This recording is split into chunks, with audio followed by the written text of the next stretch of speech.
Namaskar students, welcome back to my another lecture. So in this lecture, I will discuss the numerical problems based on DC load line.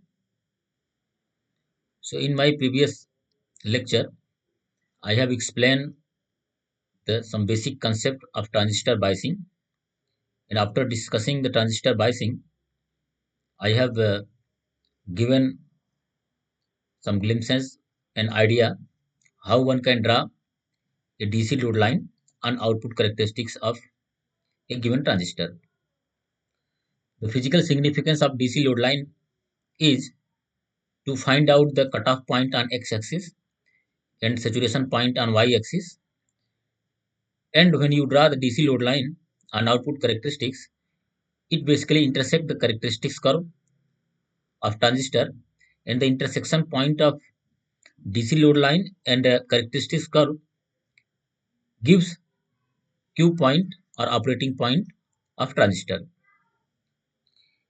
So in this lecture, I will discuss and explain how one can solve numerical problems based on DC load line.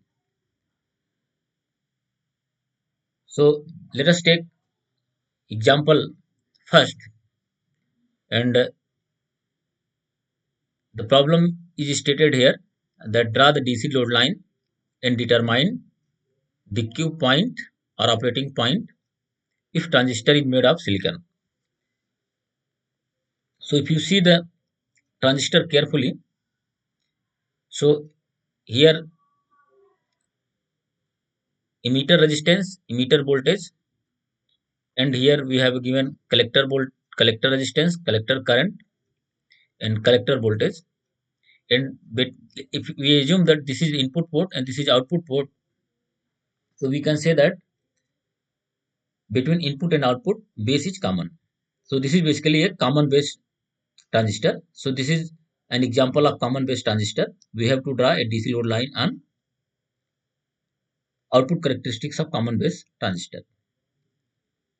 So as I explained my previous lecture, when I was giving the concept of DC load line, so in order to draw the DC load line, first we have to apply Kirchhoff voltage law in loop 2, or we can say in output loop. So let us say this input loop is loop 1 and output loop is loop 2. So if you apply Kirchhoff voltage law, so current is flowing in this direction in the loop. So we will assume sign convention to apply Kirchhoff voltage law in the direction of current. So that is anti-clockwise. So there will be a voltage drop, then there is a voltage drop that is at the junction, then there is a battery.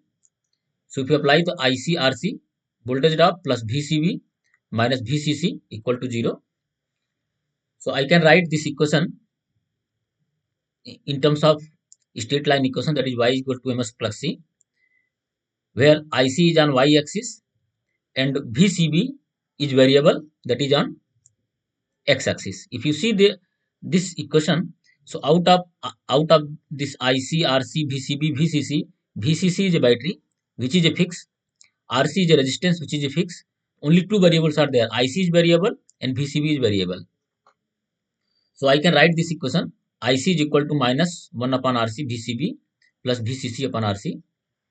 So that is y is equal to mx plus c, where y is equal to IC, x is equal to VCB, m is equal to minus 1 upon RC, and c is equal to VCC upon RC. So in order to draw a straight line, we need minimum 2 points. So in order to get 2 points, we have to approximate this equation. If we approximate, let us say first approximation, second approximation. If we approximate, let us say if IC is equal to 0, IC means if you look in the circuit diagram, this collector current becomes equal to 0. It means when collector current will become equal to 0 if input current is equal to 0, because we have learned that for the case of common base transistor, if input current is equal to 0, then collector current is equal to 0. So input current it will become equal to 0 when transistor will be in cutoff region. I have explained. So that means if IC is equal to 0, then whatever VCB you will obtain from this equation, if IC is equal to 0 here, so whatever VCB value you will obtain, that is basically cutoff point of your transistor. So that VCB, and then you will get VCB is equal to plus VCC, because this RC will be cancelled out. So VCB is equal to plus VCC, and here this plus VCC is how much we have, that is 18 volt. So VCB is equal to plus VCC, that is equal to 18 volt. And remember, this VCB is basically a cutoff point of a transistor. So we got one point on x-axis. So coordinate if you write, so that is VCB IC is equal to 18 volt and 0 amperes. That is, this VCB is basically VCB cutoff. So that is why I have written here VCB cutoff and IC. So this is one point on coordinate axis we have find out, and that is on x-axis. So that is 18 volt. This is VCB, this is x-axis, and this is VCB cutoff. This point is VCB cutoff point of a transistor. And second approximation if we apply, so we can assume that if VCB is equal to 0, that means if value of x is equal to 0, then we can find out the value of y. If VCB is equal to 0 means this, if you put this quantity is equal to 0, so that will give the IC is equal to plus VCC upon RC.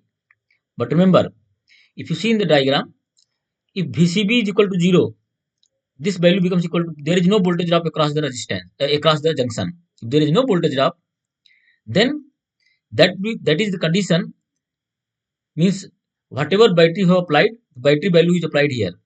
Then this junction, that is collector base junction, if it happens so, then this collector base junction will go into the forward bias. So, and this is giving the maximum possible value of collector current. Okay, so that is why, and this collector current is known as saturation collector current. So when VCB is equal to 0, then you are moving somewhere here, and we know for the case of common base transistor, this region is basically saturation region of transistor. That is why this is giving a saturation collector current. So that is IC saturation, so that is plus VCC upon RC, that is 18 volt divided by 2 kilo ohm, so that is 9 milliampere. So the point on y-axis is 9 milliampere and point on x-axis is 18 volt. So we got 2 points. So corresponding to x here, that is 0, corresponding to y, it is 0, 0. If we draw a straight line between these 2 points, okay, so this straight line is called as a DC load line. So I have drawn a DC straight line, and remember, this straight line will cut the output characteristics curve of a common base transistor.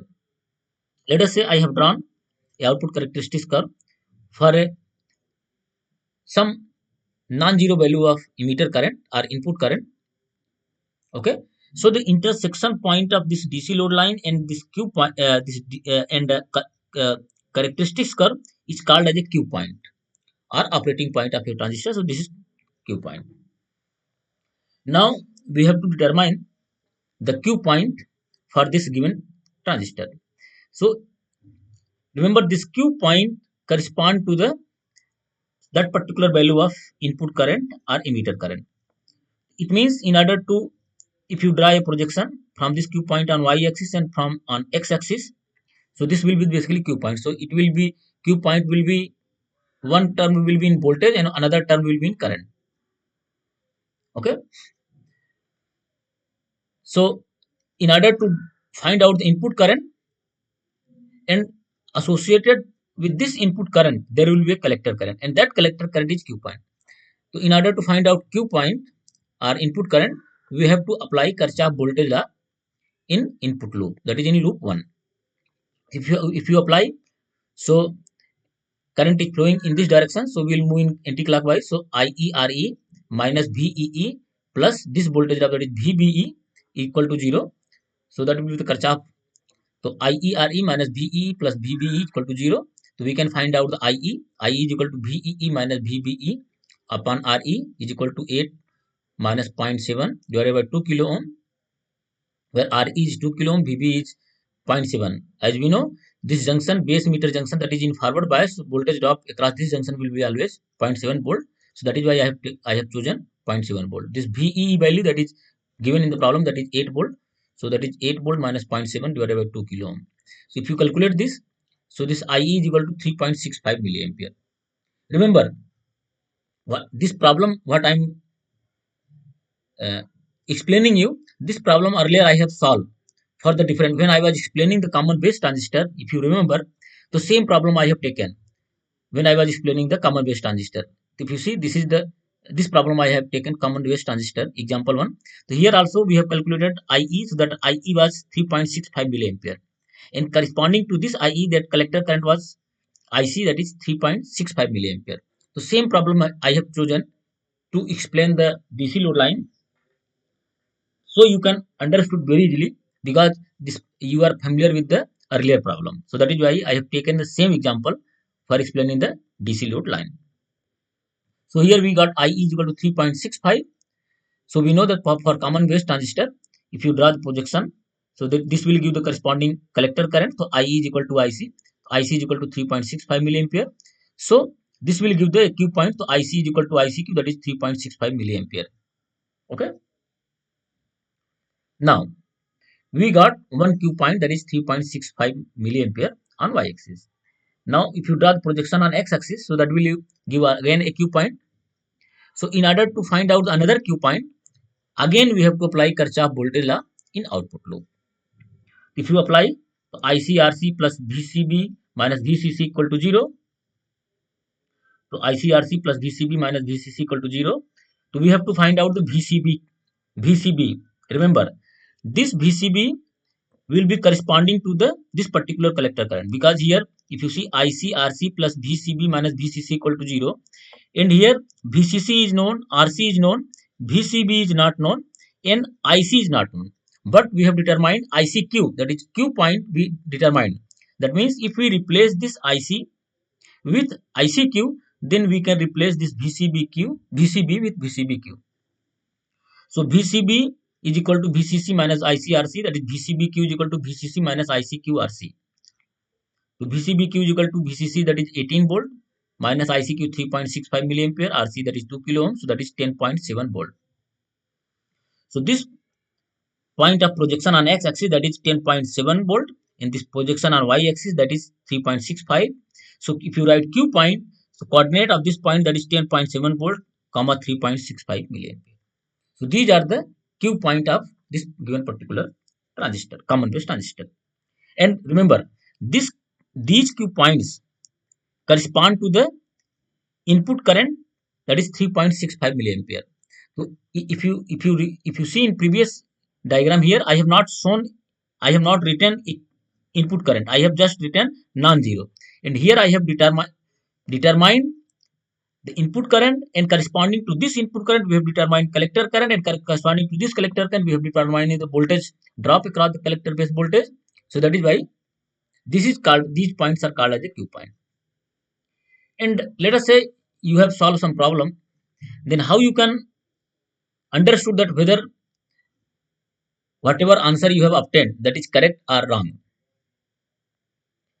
So in order to check that answer, just you compare this number ICQ, Q point on the collector Y axis and Q point on the X axis. You compare with this point and this point. If this ICQ value is less than the saturation collector current, then your answer is correct. If you see here, this is 3.65 milliampere and this is 9 milliampere. So this 3.65 milliampere is less than 9 milliampere. That means this answer is correct. And VCBQ, this is 10.7 and this is 18 volt. Cutoff point is 18 volt. So that means this 10.7 is less than 18 volt. So this is your correct answer. So as I explained in the theory part of DC load line, this Q point always lie on the DC load line. That means your Q point will not, the value of Q point will be always less than saturation point and cutoff point of your transistor. And for most ideal amplifier circuit, Q point should lie exactly at the middle point of the DC load line. If you see, this is 9 milliampere, so middle of 9 milliampere, that is 4.5. So this is not 4.5, so it should be somewhere here. And here this is 18, so it should be 9. But you cannot do anything. So you can adjust your Q point just by adjusting your input resistance and output resistance. If you change the resistance, this RC and RE, then you can change this a Q point on transistor. So that is why this idea is of determining Q point is that you have to fix your Q point exactly middle of the DC load line. And once you, for a given problem, let us say for a given circuit diagram you have designed, and you check that whether Q point is at the middle point or not. If it is not, then you change the input, this resistance RE and RC, and then again you do the calculation, and you take you keep changing till your Q point come exactly at the middle of the DC load line. When you come at the middle of the DC load line, that means now your whatever transistor construction you have done designed, that is perfect perfectly can be used for as an amplifier. So this is one example. So let us take another example. So again draw the DC load line and determine the Q point, operating point, if transistor is made of silicon. The same problem, but if you see the circuit diagram, so this is the common, I have taken an example of common emitter transistor. So this problem is remains same as I have discussed the numerical problem for the case of common emitter transistor, if you remember. So this is the same problem I have solved. Okay, so I'm again taking the same example, so you get understand more easily. That is why I have taken same example. So we have to draw the DC load line. That means we have to apply Kirchhoff voltage line output loop. If you apply the so this is input loop. So this is one loop 1 and this is loop 2. Okay, in between input and output emitter is common. So this is collector current, collector resistance, this battery, base resistance, battery, base current. This is voltage drop is VBE, this is VCE, and this one important parameter is given, that is beta, that is 150. And this is 100 ohm, 10 volt, this is 10 kilo ohm, this is 5 volt. If you apply Kirchhoff voltage law, we can write ICRC plus VCE minus VCC equal to 0. So we can write, if you see here, RC is a fixed constant quantity, VCC is a constant quantity, that is battery, and variable is IC and VCE. That means this is out of these two variables, one will be Y and one will be X. And we know that the output characteristics of common emitter transistor is drawn between collector current and collector emitter voltage. So collector emitter voltage is on X axis and collector current is on Y axis. So we can write this equation in terms of Y is equal to Mx plus C. So IC is equal to minus 1 upon RC VC plus VCC upon RC. In order to draw the DC load line, we require two coordinate point. So we have to approximate, first approximation, first case, that if IC is equal to 0, let us say, you can choose anyone. You can choose VC is equal to 0 first, and then you determine this quantity first, or you can choose IC 0, IC is equal to 0 first, and then you determine the cutoff point. Anyone you determine, that doesn't matter. Sequence doesn't matter. But in order to determine two end points of straight line, in this equation you have to choose one. X is equal to 0, then you have to find, you will find out Y, and once you have to choose Y is equal to 0, then you have to find out X. That is the idea. So if IC is equal to 0, so that is giving the win. If IC is equal to 0, I have explained that on characteristics curve. If collector current is equal to 0, so if you go back on the characteristics curve, collector current is equal to 0, that is cutoff region of a transistor. If you see, this is here, this is cutoff region, and the collector current is equal to 0. So that gives the cutoff region of your transistor. Okay, so IC is equal to 0, that is giving the VCE cutoff. So that is equal to, in this equation, IC is equal to 0, that is VCE cutoff is equal to VCC. So VCC is equal to 10 volt, that is 10 volt. VCE cutoff IC, first coordinate we got, that is 10 volt on X axis and Y axis 0. Similarly, if you do the second approximation, that VC is equal to 0, that means this number becomes equal to 0. So that IC we got, that IC is basically saturation current. If you remember the characteristics curve, if VC is equal to 0, then IC, whatever value of IC you get, this is saturation region. So it means your whatever collector current you get, that is saturation collector current. So that is why, so if you do that, VC is equal to 0, that is giving the saturation collector current, that is VCC upon RC. So IC saturation will be equal to VCC upon RC, that is 10 volt divided by 100 ohm, so that is 100 milliampere. So we got the second coordinate, that is VCE IC saturation is equal to 0 and 100 milliampere. It means In order to draw the straight line, on x-axis we have to choose 10 volt, value up to 10 volt. So this is VCE up to 10 volt. On y-axis we have to choose that is up to 100 milliampere. And this is one point and this is another point. We draw a straight line. This is known as the DC load line. So this DC load line will intersect the input characteristics of common emitter transistor. And here I have written IB is question mark. That means that is not known. If we are able to know this value of base current, then corresponding to this base current, that will give the collector current, and this will collector current will give a collector emitter voltage. So that is basically called as a Q point of your transistor. It means in order to determine the Q point, we must calculate first base current. In order to calculate base current, we have to apply Kirchhoff voltage law in loop 1. So this is loop 1. If you see the direction of current is flowing in this direction. So that is IBRB plus VBE minus VBB equal to 0. So that is Kirchhoff. If you see here, IBRB plus VBE minus VBE is equal to 0.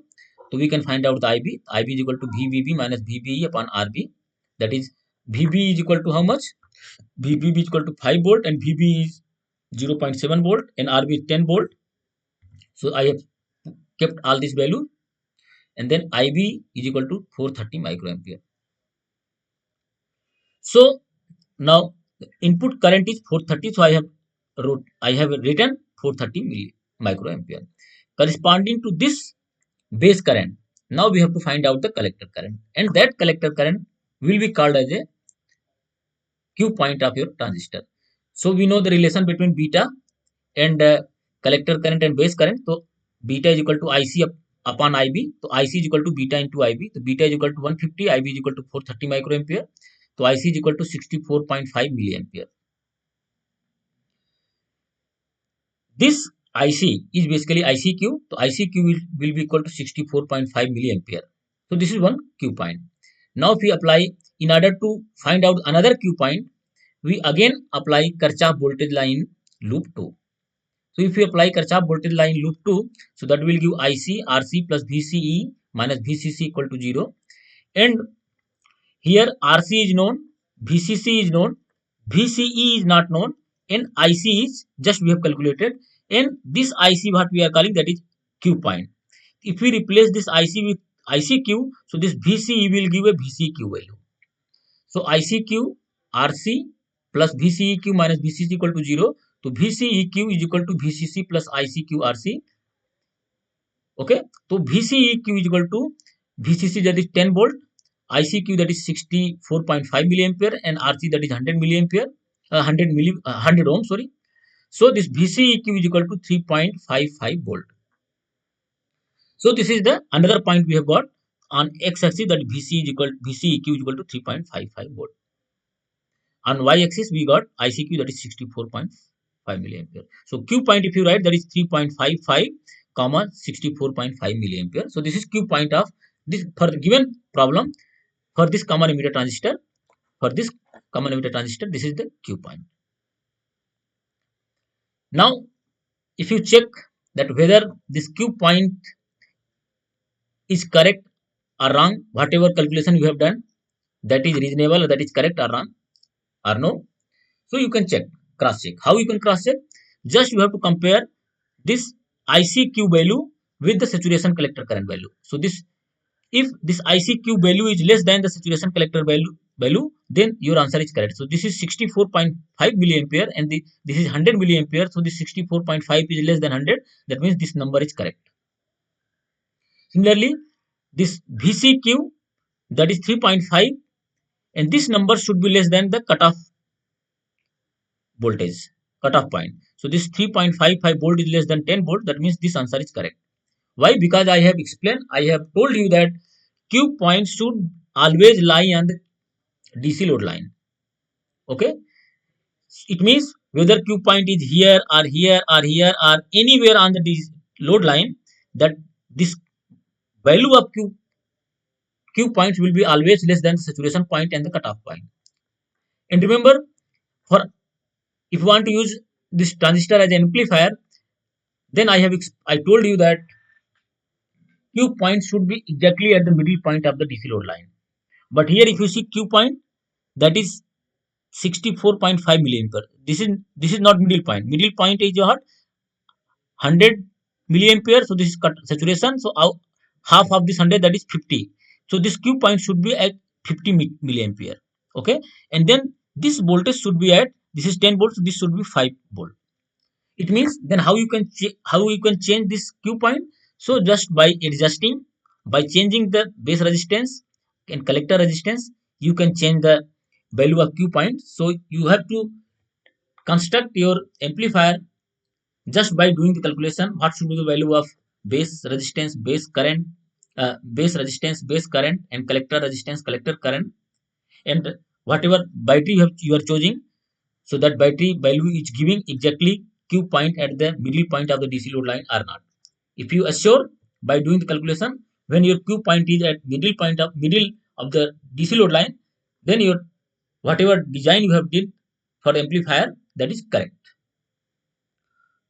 So in this lecture, I have explained two numerical example based on common base transistor and common emitter transistor, and explain the significance of Q point, cutoff point, saturation point.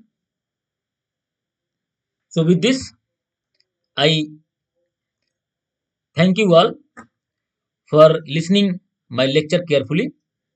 Thanks a lot.